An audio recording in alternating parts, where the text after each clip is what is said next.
자가 정복자가 된다 하는 말씀으로 은혜를 나누도록 하겠습니다. 출애굽기를 우리가 말씀을 통해서 23장까지 말씀을 들었습니다.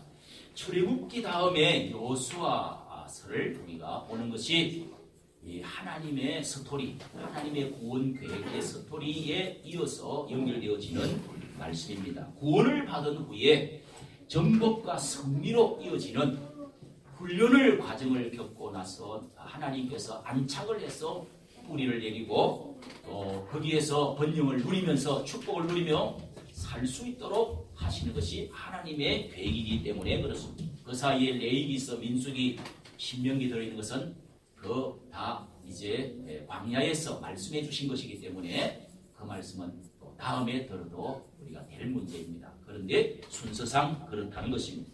여호수아서는 이렇게 바로 정복과 승리의 말씀입니다.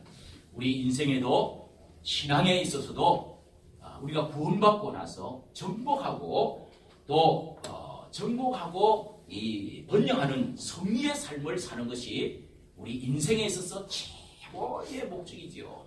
그리고 신앙에서도 최고봉 제일 꼭대기에 있는 하나님의 계획이도 그것입니다. 예수 믿고 하나님 믿고 신앙 가지고 나서 잘 사는 것, 그리고 정복하는 것, 우리가 밟히고 노예가 되어지고 이 세상에 끌려가기보다도 하나님의 정복자가 되어져서 번영하고 뿌리를 내리고 반석 위에 서서 하나님의 축복을 누리며 사는 참 자유를 누리고 또한 참 승리의 개가를 부르며 사는 것을 하나님이 원하시는 것입니다. 창세기서 1장 2절에도 하나님이 사람을 만들어 놓고 눈을 만들어 놓으시고 눈을 사람이 뜨자 말자 하나님께서 복을 주시며 가라사대 너희는 생육하고 번성하라, 땅을 정복하라, 땅을 다스리라, 이렇게 하나님이 축복을 해주셨습니다. 여러분 얼마나 생육 번성하는 게 중요하고 생명이 우리가 살아나는 것, 번성하는 것 그것도 중요하지만은 또 정복하고 다스리는 것이 얼마나 참 귀한 축복입니까? 정복을 당하느냐, 내가 빼앗기느냐, 밟히느냐, 아니면은 내가 정복하느냐, 아니면은 내가 다른 사람들 인도해 나가서 하나님의 영광을 돌리느냐, 이것이 얼마나 중요한 문제입니까? 그것이 바로 하나님의 구원 백성들이 구원받고 난 후에 잠시 훈련 과정을 거치고 나서 하나님께서 율법과 제사를 우리에게 주시고 난 다음에 이 여호수아서가 기록이 되어진 말씀이고 말씀해 주신 것입니다. 여호수아 시대에 정복하고 번영하라, 주권을 가지고 살라는 것입니다. 이것이 하나님의 축복 원리인 것입니다. 이것이 하나님의 스토리를 만들어내는 것입니다. 우리가 여호수아에서 하나님의 사람으로 쓰임받으려면 무엇이 준비되어야 되느냐 하는 말씀부터 기록해 주시고 계십니다. 첫째는 시대적인 사명을 깨달아야 합니다. 우리 한번 같이 따라합시다. 시대적인 사명을 깨달아야 합니다. 1장 1절을 여러분 한번 보십시오. 1장 1절 여호와의 종 모세가 죽고 난 후에, 이 말씀은 여호수아 또 그 앞에 있는 이제 앞에 있는 말씀 성경에서도 이 말씀을 이렇게 항상 누가 이제 죽고 난 후에 이렇게 다윗이 죽고 난 후에 사무엘이 죽고 난 후에 성경은 항상 그렇게 시작이 되어지고 있습니다.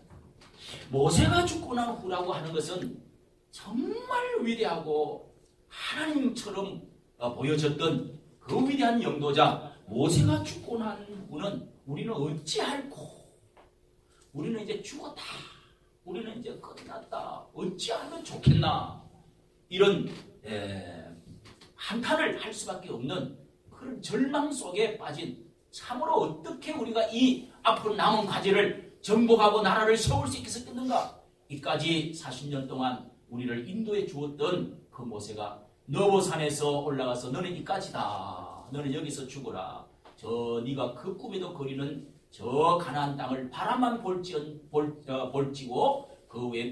여기서 너는 끝내고 네 시대는 끝났다, 율법 시대가 끝났다는 것입니다. 너는 율법을 주었고 인도해 주었고 구원해 주는 중보자로서의 사명은 여기서 끝나고 이제는 나라를 정복하고 분배하고 하는 이런 정복의 시대는 너의 후계자를 세우라 해서 여호수아라고 하는 자기 후계자를 그렇게 옷을 입히고 안수하고 세우게 된 것입니다. 모세의 시대가 있고 여호수아의 시대가 있습니다. 율법 시대가 있는가 하면은 은혜의 시대가 있고 정복 시대가 있습니다.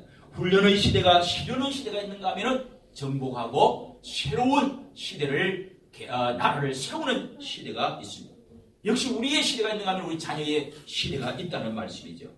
시대마다 전환점을 발견하고 새로운 비전을 주시고 새로운 시대를 열어서 그 비전의 의식을 가진 사람, 나는 새로운 시대에 어떻게 부모 시대와 달리 어떻게 시대에 살아야 될 것이냐 이렇게 생각하는 비전을 가진 사람을 하나님은 쓰신다는 것입니다. 약속을 받은 시대와 약속을 성취하는 시대가 있습니다. 모세가 죽고 난 후라는 것은 잠시 그 시대의 사람들이 이렇게 절망하면서도 위대한 일을 행한 모세와 위대한 영도자가 이 100년이 아니라 1000년 한 사람 날까 말까 이 지도자가 우리 죽고 나서 어떻게 해야 될 것이냐.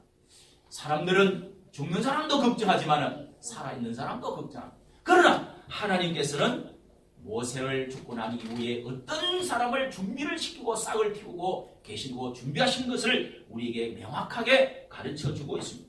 하나님의 역사는 중단되어 줄 수가 없는 것입니다. 모세의 시대에 사명을 가진 사람이 있는가 하면 또 여호수아 시대에 사명이 따로 있다는 것입니다. 우리는 이 시대를 알고 이 시대를 이어갈 줄 아는 비전의 눈을 가진 사람이라야 하나님이 쓰시는 것입니다. 준비된 자가 쓴다는 말씀입니다. 모세라는 영도자는 초기 40년은 자기의 40년 시대는 애굽에서 모든 학문과 무예를 닦는 그런 시기였습니다. 그리고 그의 중기 40년은 나는 아무것도 아니야. 나는 망했어. 나는 이제 버림받았어. 나는 광야에 그러면서 하나님이 나를 도와주지 않으면 나는 무예고 학문이고 이제 쓸모가 없어졌어. 이렇게 자기 자신이 완전히 낮아지는 광야의 시대, 훈련의 시대, 자기 자신을 죽이는 그런 40년 영성을 받아서 하나님의 부름받기까지 자기 자신이 죽는 그런 시대가 40년 광야 시대가 또 있었습니다. 그의 마지막 40년은 하나님의 손에 부름을 받고 그리고 하나님의 손에서 지팡이를 들고 하나님의 쓰임받는 마지막 가기에 말년의 시대 40년이 있었던 것입니다. 여호수아도 그렇습니다. 여호수아도 110년을 살았는데요. 처음 40년은 애굽의 노예 시대로 살았던 사람입니다. 비참한 신분의 시대로 살았는데 또 마지막 그가 또 40년은 광야에서 모세와 함께 이제는 출애굽해가지고 모세와 함께 광야에서 40년 동안의 훈련의 시대, 밑에서 배우는 시대, 이런 시대를 그는 거쳤습니다. 그리고 여호수아의 마지막 30년은 이스라엘의 지도자로서의 사명자로서의 정복자로서의 새로운 시대를 여는 사명자로 살았던 것입니다.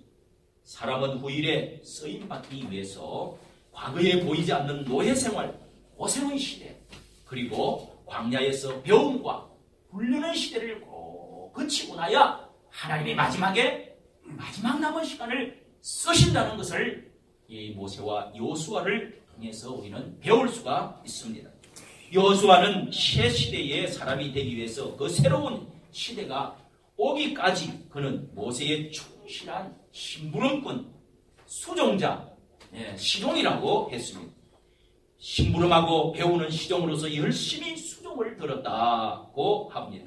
그랬더니 모세가 죽기 전에 그에게 기름을 붓고 그에게 안수해서 후계자로 세워서 하나님이 권위를 높이시고 능력을 주어서 그래서 이 여호수아는 마지막에 모세 이상으로 크게 쓰임받는 사람이 되은 것입니다. 그러니까 우리는 언제나 옛날에 과거에 우리의 준비되어진 사람이 시기를 거치고 나서야 충실한 시종의 배움의 시간을 거치고 나서야 그제야 하나님이 쓰신다는 것을 말씀하는 것입니다. 여러분이 지금 저와 여러분이 시련과 고생의 아픔의 시기를 지나고 있습니까? 이 시기가 아니고서는 다음에 쓰임받을 수가 없다는 사실을 기억하시는 여러분 되시기를 바랍니다. 아멘. 우리가 흔히 신앙은 하나님께서 여기 한 가지 더 우리가 꼭 기억해야 될 것은 하나님이 위에서 축복해 줘야 된다. 이렇게 말씀을 합니다. 또 하나님의 은혜로 다 되었다고 그렇게 우리가 간증을 할 때 참 그렇게 은혜를 받지요. 그런데 조심해야 될 말이 있습니다. 우리가 하나님이 나는 한 것도 다 없는데 하나님이 다 하셔서 하나님이 은혜를 주셔가지고 은총으로 다 되었어. 맞는 말씀입니다. 성경적인 말씀입니다. 그러나 우리가 조심해야 될 것은 내가 행한 것도 없는데 나는 아무 준비한 것도 없는데 나는 아무 고생도 그치도 안 했는데 경험도 안 했는데 하나님께서 다 해주었다고 그렇게 말하는 것을 조심해야 된다는 것입니다. 하나님은 오해받는 분이 아니십니다. 마태복음 25장의 달란트 비유를 여러분 잘 아시죠? 거기에 그 세 번째 종이 나와서 하는 말이 주인님은 내가 주인님을 잘 압니다. 주인님은 이렇게 자기의 돈을 주었던 그 달란트 돈을 가지고 와서 땅에 묻어놨다가 수분을 싸가지고 묻어놨다가 다시 가지고 와서 하는 말이 주인님은 굳은 사람이라 심지 않은 데서 거두고 또 해치지 않은 데서 이렇게 투자하지 않는 데서도 거두는 위대하신 분이십니다. 그러니까 제가 이것을 다 묻어뒀다가 원금을 가지고 왔습니다. 그랬더니 그 주인이 그냥 성을 부락 내면서 이 악하고 게으른 종아 네가 주인을 잘못 알았도다. 내가 심지도 않은 데서 거두고 너 해치지 않은 데서 뭘 줄 알았더냐. 이 악하고 게으른 종을 잡아다가 어두운 데서 가둬버리라. 그리고 그 한 달란트를 빼앗아가 5달란트 남은 자에게 도로 돌려주어라. 이렇게 말씀을 하신 것입니다. 우리는 꼭 기억해야 됩니다. 하나님은 아무 심지도 않고 또 거두고 하나님은 아무것도 준비하지도 않은데 아무 시련도 주지도 않고 그 다음에 하나님의 축복을 그냥 은혜로 막 주는 그런 하나님인 줄 알았더냐. 장사하는 것처럼 농사하는 것처럼 열심히 사는 가운데 하나님의 은총이 더해지는 것이야. 이 사실을 여러분 믿으시는 여러분 되시기를 바랍니다. 아멘. 여호수아가 그렇게 지났던 사람, 모세가 그렇게 지났다는 것입니다. 새 시대를 알고 준비할 줄 아는 그런 여러분이 되시기를 예수님의 이름으로 축원합니다. 아멘. 두 번째로 여호수아의 유월절 구원 체험을 한 사람입니다. 하나님의 준비된 사람은 유월절을 준비한 사람이라야 된다는 말씀입니다. 체험한 사람입니다. 유월절이 뭡니까? 애굽에서 노예로 살아갈 때에 민족이 없고 나라가 없는 이런 민족의 압박과 서름에서 참 그것이 무엇인지를 절절하게 살았던 세대였습니다. 여호수아는. 그래서 출애굽하기 전에 이 유월절의 사건을 통해서 유월절을 잊으면 안 된다고 너무도 하나님이 많은 말씀을 해주셨습니다. 유월절 붙여서 무교절을 지나고 유월절에 초태생을 드리고 유월절에 어떻게 먹고 나오고 그 중에 가장 중요한 것이 유월절 절기 1월 14일 날 3일 전에 문설주에다가 문인방에다가 설주에다가 뭐를 발라라? 피. 양의 피를 꼭 발라라. 3일 동안 안고 있던 그 어린 양의 피를. 그래서 장남들이 저쪽에서는 보다 초태생들이 다 장남이 다 죽는데 마지막 재앙 10번째 재앙에 그래서 다 죽는 가운데 이쪽의 사람들은 다 하나님의 사자가 보호해 주어서 모든 사람이 다 살고 저쪽에는 첫 장자들은 다 죽는 애곡곡하는 그런 때에 살아나온 날이 바로 그 밤이 유월절 밤입니다. 예수님도 유월절 저녁에 만찬을 준비해라 하시고 내 살을 빵을 주시면서 이것은 내 살이다 너희는 먹으라. 그리고 포도의 잔을 주시면서 이것은 내 피다. 내가 너와 영원히 한 언약의 피니라 하고 주시면서 만찬을 하고 다시는 이 땅에 먹지 않는 날이 올 것이라고 말씀했습니다. 이것이 여러분 유월절 날에 예수님도 이스라엘 민족도 그렇게 해서 해방되어져 나와서 완전한 자유를 누리고 그 세상을 끊고 홍해를 바다고 넘어서 애굽을 지나서 홍해바다를 지나 나온 완전한 그런 구원의 은총을 체험했다는 것입니다. 이 여호수아는 자신이 장자입니다. 역대하 7장 25절을 보면 이 여호수아의 그 족보를 말하면서 그 아들은 눈이요 그 아들은 여호수아니라. 아버지가 눈이고 자기는 눈이라는 사람이고 자기는 여호수아. 그래서 항상 눈의 아들 여호수아 이렇게 성경은 기록을 해요. 이 말은 장남으로 태어났다 이 말입니다. 장남으로. 자기가 장남인데 죽어야 되는데 우리 민족이 다 죽어야 되는데 노예가 되어 있어야 되는데 내가 살아서 나왔어. 어린 양의 그 피로 말미암아 하나님의 은총으로 살아서 나왔구나. 십자가의 은혜를 체험하지 않고서는 사람은 감사를 은혜를 헌신을 할 수가 없습니다. 인본주의로 살아가게 됩니다. 내가 살아가지고 나는 죽었다가 하나님의 은총으로 내가 살게 되었다는 이 놀라운 사실을 이것을 느끼지를 못하고 감사하고 헌신하고 봉사하고 할 수가 없다는 것입니다. 사명감을 느끼지 못합니다. 인생의 진정한 감사와 새로운 생명의 의미를 모른다는 것입니다. 십자가의 그 피와 그 생명의 진가를 알고 나면 구원의 은총을 깨닫고 난 사람은 결코 아무렇게나 살아갈 수가 없다는 것입니다. 또 어떤 사람은 귀한 이제 자식이 죽고 나면 그 아들의 이름으로 어떤 사람이 자식이 이제 너무너무 귀하게 키운 자식이 대학을 다니고 있는데 주변에 가끔 듣지 않습니까? 그 아들이 죽었어요. 우리 집에도 연세대학 무슨 뭐 미술과에 다니는데 아들이 다 죽었어요. 어머니가 거의 미쳤더라고요. 정신이 혼이 나가버렸어요. 그러니까 그림을 이렇게 벽에다가 붙여놓고 쭉 붙여놓고 그러면서 아주 그 절반 미쳤어. 정신이 나갔어.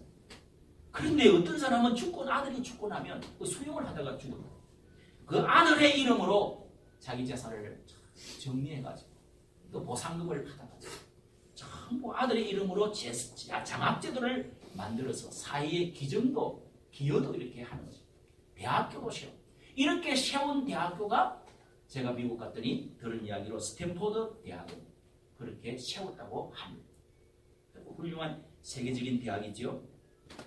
어떤 사람은 같은 십자가를 보고도 아무 의미를 느끼지 못하는 사람은 마치 자식이 죽고 나면 뭐 하나님을 하나님 왜 나한테 이렇게 했느냐고 저주를 퍼붓고 하늘을 향해서 더 욕을 하고 더욱더 술 먹시고 절망하고 망가지는 사람도 있습니다. 시련과 고통을 통하여 더욱더 빛나고 더 성화되어지는 사람이 있는가 하면 시련과 고통을 안고 절망과 좌절 속으로 빠져들어가는 그런 사람도 있다는 것입니다. 십자가를 체험한 인생의 차이가 여러분 저는 이번에 여행을 통해서 가끔씩 저는 여행을 좀 해봐야 되겠다. 하나님은 이해하시겠지. 그런 마음이 들어요. 그래서 이번에도 다른 교회는 목사님도 수양회도 가고 예능여행도 많이 다니는데 세상 체험도 해봐야 되지 않겠나 하고 이렇게 쭉 저는 자연을 좋아합니다. 그래서 자연을 쭉 이렇게 찾아가지고 그리고 또 제일 싼 가격이 추석 명절 지나니까 싼 것들이 있더라고요.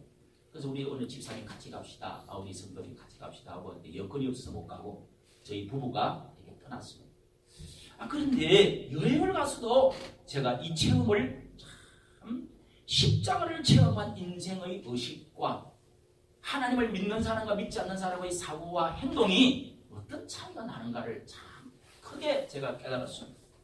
아내와 함께 여행을 가는데 이 8명 팀이 가이드의 이제 인도를 받아가지고 방콕과 파타야를 저는 이 동남아시아 처음 가보니까 이 방콕, 파타야 이 자연 불교 다른 데는 베트남보다 전부 불교 사원들로 다 돼. 내가 거기 가고 뭐 할 거냐 내가 불교 참배하러 가냐. 그래서 그거 빼고 여기는 하나 두나 있는데 근데 갔어요. 자연이 종교 같아서 갔는데 아내가 전부 불교 사원들이요. 불교 사원들이나 어마어마하게 대통령궁보다도 어마어마하게 그냥 왕보다도 불교 사원들이 다 보석이고 크기도 크고 엄청난 정성을 들여가 쌓아놓고 지어놓고 그렇게 해서 합니다.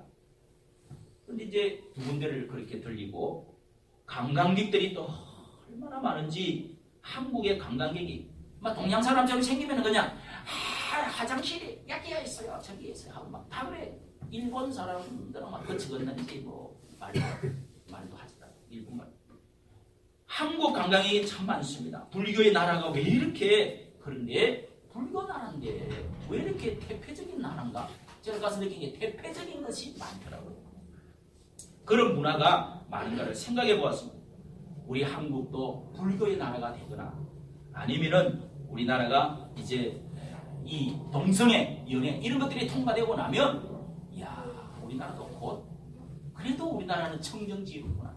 우리나라는 그래도 그런 나라가 또 되어질 가능성이 거의 있겠구나. 이런 생각을 했습니다. 그리고 돈을 얼마나 함부로 많이 쓰고 다니는지 제가 생각해 보았습니다. 거기 옆에 같이 있던 권사님이 계셔서 서로 말했습니다.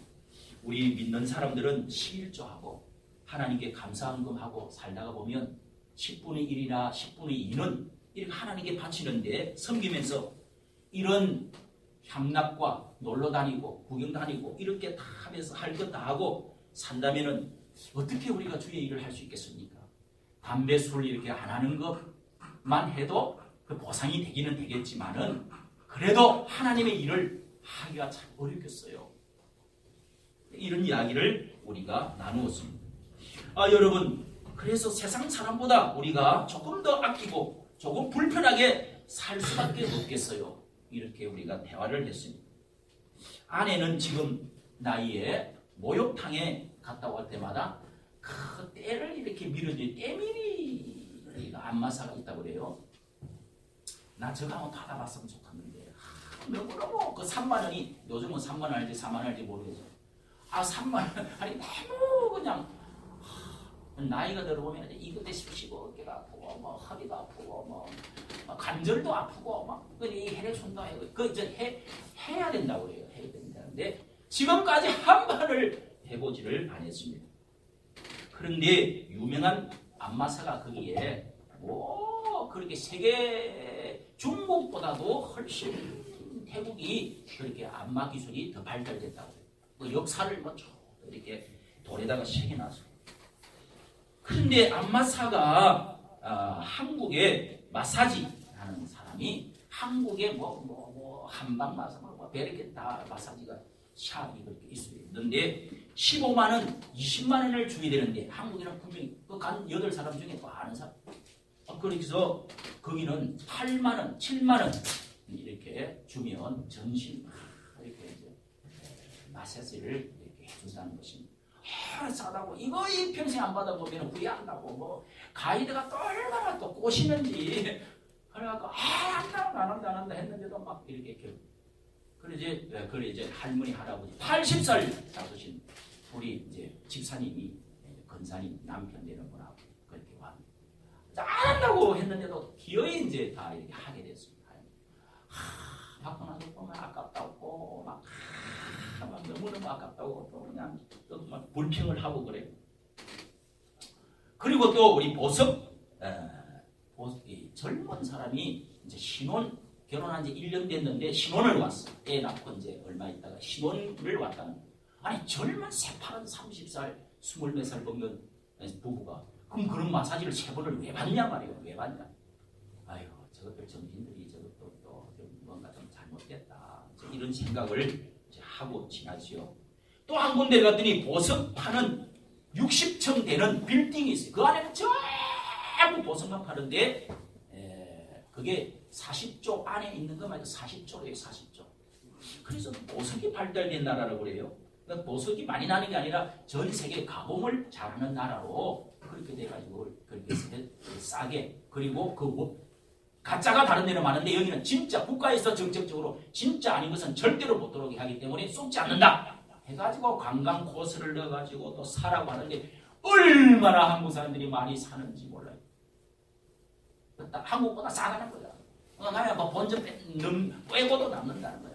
이러면서 또 라텍스 공장에 갔습니다. 이 관광 코스는 아니지만 장사를 이제 해야 된다고 해서 라텍스 베드가 350만 원을 달라는 거예요. 350만 원. 그래서 누워보라 설명 듣고 하는데 막 이제 또 누워보라 뭐 어떻게 배워봐라 뭐 해가지고 하는데 이 세계 제일 고무나무가 나는 어디서 다른 데 난 줄 알았더니 태국에서 제일 많이 난대요. 너무 더운 나라예요. 갔더니 지금 우리나라 8월달 한참 이제 비 오는 그 장마철하고 똑같습니다. 그런데 그 고무나무에서 나오는 라텍스를 70%, 80%가 고무가 들어가는데 350만 원. 그 안에도 이제 물을 뭐 이렇게 물을 끓는 물이 돌아가도록 해가지고 60도까지 뜨끈뜨끈하고 또 차가운 물은 16도까지 또 내려가도록 여름에는 시원. 와, 더러누라고 더러누면 이거 사야 돼 이렇게 생겼어요. 그래서 더러누지를 않고 앉아버리니까 따끔. 참 돈이 좋긴 좋구나. 예. 그것도 이것도 사는데 이제 그만큼 수준들은 안 되는 것 같고 350만 원짜리를 사버려? 예. 또 이불도 있어. 이불도 있어. 옛날엔 이불 같은 거 전혀 없어요. 그걸 사버릴까? 하다가 제가 그걸 사겠습니다. 그래서 여보 당신은 요거 기분 좋은 날 당신은 요거 배고 하루는 내가 배고 하루는 당신이 배고 베개 하나를 이렇게 그것도 이렇게 새롭게 발견 그런 하나를 사왔습니다. 여러분 이 의식이 정말 돈만 있으면 너무도 좋은 세상입니다. 그러나 의식이 문제입니다. 우리가 편하고 아름답게 하고 맛있는 거 먹고 즐기고 하는 것이 끝이 어디 있겠습니까? 한 사람은 그날 팁으로 서로 태국에 잘 사는 사람 우리나라에 이건희 이런 사람들은 한참 아래라고 해요. 그런데 하룻밤에 팁을 3억을 준 사람이 다 있어요. 여러분 저는 이제 굉장히 그때가 한 아가씨를 하나 낳고 굉장히 그래가지고 돈을 걸기 시작해가지고 팁을 3억을 준 그런 기세가 있다고 그럽니다. 열심히 제가 거기서 깨달은 것이 그렇습니다. 여러분 우리가 다 쓰고 다 누리고 살면은 대표적인 사람이 얼마나 사람이 대표적인 사람 수준 나간 사람이 되겠습니까? 그렇다고 세상 사람들보다도 너무 낮게 살라는 것은 아닙니다. 저는 그래서 생각했습니다. 열심히 우리 믿는 사람은 열심히 일하고 벌고 그리고 적당히 누리고 살고 그러면서 주의 일에 더욱 열심히 내자. 제가 이런 인생관을 정리를 해보았습니다. 하나님과 연결되어지지 아니하고 내가 번영을 누리고 산다면 이것도 대표적인 것입니다. 아무 관계가 없는 것입니다. 여러분 이것이 나의 인생의 표가 되고 여러분의 인생의 표가 되어야 될 줄로 믿습니다. 저와 여러분은 여호수아와 같이 노예 시대 속에 살면서 십자가의 구원의 은총이 무엇인지를 체험하고 깨닫지 유월절을 깨닫지 못하고서는 인생을 대표적으로 살 수밖에 없다는 것입니다. 의미가 없는 것입니다. 그런 여러분이 십자가를 체험한 새로운 의식을 가지고 새로운 시대를 살아가는 여러분 되시기를 예수님의 이름으로 축원합니다. 세 번째 여호수아는 기도의 승리 체험이 있었습니다. 출애굽기 17장에 이 말씀이 잘 나와 있습니다. 이렇게 기도하면 승리할 수 있다는 것을 그는 절실히 깨달은 사람입니다. 그는 전쟁을 기도하면서 승리해야 된다. 전쟁은 우리가 사람 수와 훈련과 무기를 가지고 해야 전쟁을 반드시 전략을 가지고 그렇게 해야 이기는 것인데 여호수아는 기도하면서 하나님이 도와주셔야 전쟁을 이길 수 있다. 정복할 수 있다는 것을 청년 때에 그는 깨달은 것입니다. 체험했습니다. 그는 그때 책임자로 나가가지고 전쟁에 모세가 너 책임자로 나가서 저 전쟁 알말렉과 전쟁해라. 출애굽기 17장에 보면은 모세는 산에 올라가서 이렇게 두 손을 들고 저 산 아래에 전쟁하고 있는데 손을 들고 기도를 내려보면서 기도를 하고 있었어요. 기도하고 있는 사이에 기도를 하면 손을 들고 기도를 하면 3시간 동안 기도를 하고 손을 들고 있으면 너무 팔이 아파. 내려오면은 막 밑에서 전쟁하는 여호수아가 지는 거예요. 지는 거예요. 막 몇 명이 죽고 막 도망가고 짓밟히고 피 흘리고 그런데 손을 다 들면 그래서 아론과 아론의 조카 훌이라고 하는 두 사람이 팔을 뒤에 공가 가지고 받쳐서 공가 끼어가지고 이렇게 해서 들고 하루 종일 있어갖고 승리를 해서 여호와 니시라라는 이름이 생긴 거예요. 여러분 여호와 니시 좋았잖아요. 찬송도 승리의 깃발을 꽂았다는 것입니다. 그날 여호수아가 이걸 모르겠어요. 기도해야 된다. 힘으로 되는 게 아니다. 전쟁은 하나님께서 한 것이야. 아멘. 이렇게 해서 여호수아가 그걸 배웠다 이거야. 네가 잘해서 전쟁에 이긴 게 아니야. 손 들어가지고 이겼어. 이렇게 기도를 했다는 것입니다. 여러분 다윗은 절대로 인구수를 헤아리는 것조차 하나님이 허락하지 않았습니다. 사람은 수를 헤아리고 조직도 하고 훈련도 하고 군인의 물자도 전쟁 무기도 다 준비를 해야죠. 그런데 하나님은 다윗에게는 그렇게 하지 말라는 거예요. 네가 언제 전쟁해갖고 네가 어떤 힘으로 무기로 싸워 이겼냐? 네가 17살 때 15살 때 네가 그때 골리앗을 싸우고 이길 때를 생각해봐라. 왜 네가 좀 이제 번성하고 사람이 많아지고 나라가 부강해졌다고 사람 인구수를 해가지고 군대를 정리를 하려고 그러냐? 하지마. 그래서 하나님이 그렇게 인구수 조사한다고 하나님이 분노로 하나님이 불이 나서 그냥 몇만 명이 죽는 일이 벌어졌습니다. 여호수아도 여러분 처음에 정복하러 갔을 때 처음 맞닥뜨린 성읍이 뭔지 아십니까? 여리고성입니다. 여리고성. 딱 처음에 그 땅에 들어가서 이제는 이 땅을 전쟁해서 이제 이 나라를 정복해가지고 쫓아내고 죽이고 다 몰아내고 우리 땅으로 하나님 삼으라고 그랬는데 전쟁이라는 게 얼마나 무서운 것입니다. 저희도 어릴 때 우리 형들이 위에 사람들이 이렇게 전쟁터에 이제 군대에 가면 6.25 얼마 후이니까 막 전쟁터에 가면 막 그날 밤에 술 마시고 북치고 막 놀다가 시큰벅이 가지고 이렇게 이제 막 울면서 내보내는 겁니다. 군대를 가는 거예요. 저희도 어릴 때 막 전쟁 이야기를 하도 많이 들으니까 꿈에 그냥 전쟁 탱크가 밀어가지고 막 넘어가고 막 깨다가 자다가 깨고 이런 일이 많았어요. 석회에서 스파이사에 엉들고 있어요. 전쟁이 무서운 것입니다. 그런데 여호수아가 처음에 정복하러 갔을 때 딱 여리고성이 버티고 있었지 않았습니까?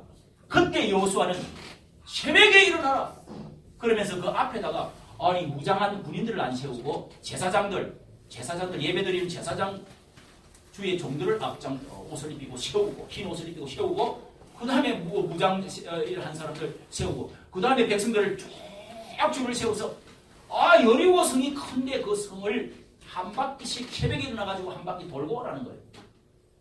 아니 무슨 놈의 전쟁이 흰 옷 입고 제사장이 가고 백성들이 한 바퀴 도는 전쟁이 어디 있습니까? 그리고 마지막 7바퀴 돌고 마지막 6바퀴 돌고 7번째 날에는 아침 일찍부터 일어나가지고 7바퀴를 돌아가는 거예요. 그래서 함성을 외쳐서 야 하고 하나님께 외쳐서 여호와의 군대 하고 외치니까 그 성이 와르르 무너지는 그런 체험을 하나님이 하게 됐어요. 그러니까 하나님이 그렇게 하라고 했어요. 이것은 무엇을 말합니까? 여러분 전쟁은 하나님께 속한 거예요. 하나님과 함께 전쟁을 해야 된다. 믿음으로 하나님이 도와주셔서 국방이 되어지는 것이지 하나님을 내버리고 체험하지 않고 기도 없이 행동하는 것은 아무리 행복이를 갖다 놓아도 되는 게 아니라는 것입니다. 아무리 김정은이가 그 행복이를 준비한다고 다 이기는 게 아니라는 것입니다. 우리가 전쟁 준비를 물자 준비를 했더라면 우리나라가 이렇게 국방비를 더 많이 썼더랬으면 경제가 발전하겠어요? 여러분 하나님의 은혜인 줄로 믿습니다. 우리가 기도하면서 믿는 사람들이 10명에 1명이라도 엎드려 기도하고 하나님 김정은이의 사상을 무너뜨려 주시고 국방을 지켜주시고 3파전을 지켜주시고 전쟁의 위험에서 건져주시옵소서. 전쟁은 하나님에게 속한 것이 없나이다. 손을 들고 기도해야 됩니다. 여러분 손을 들고 기도한다는 것은 무엇을 말하는 것입니까? 이것은 항복의 표시입니다. 그리고 하나님을 간절히 찾는다는 것입니다. 손을 왜 들고 하는 것입니까? 엘리야는 얼굴을 무릎 속에 집어넣고 기도했습니다. 그리고 다니엘은 창문을 열어놓고 하루에 3번씩 기도했습니다. 그리고 마지막 늙었을 때는 금식하면서 기도했습니다. 절식하면서 기도했습니다. 성도 여러분 손을 들든 얼굴을 파묻든 엎드리든 서서 하든 눈을 뜨고 하든 그게 문제가 아닙니다. 간절하게 하나님을 붙잡는 것처럼 하나님과 나와의 간절성을 가지고 하나님이 도와주시면 나 같은 사람은 할 수 없습니다. 하나님의 은총이 아니면 국방도 나라도 경제도 자유도 민주주의도 큰 일입니다. 안 됩니다.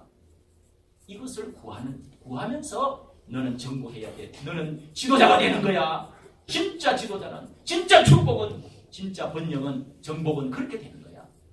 이것을 여러분도 믿으시기를 여러분들 바랍니다. 아멘. 마치면서 여러분 사랑하는 성도 여러분 여호수아는 준비된 사람입니다. 아멘. 하나님이 그렇게 준비를 시켰습니다. 준비 없이 우리가 신앙생활을 하는 것은 하나님의 뜻이 아닙니다. 하나님은 그냥 위에서 막 떨어지는 것이 아니라 준비된 사람을 시대마다 쓰시는 것입니다. 하나님은 공중 낙하산을 내려보내가지고 그렇게 우리를 은혜로 막 쓰는 것이 아닙니다. 준비한 사람에게 은혜가 임하는 것입니다. 아멘. 은혜가 임한 사람은 준비하는 사람입니다. 아멘. 여러분은 준비되었습니까? 아멘. 하나님의 준비 원리에 순종하고 계십니까?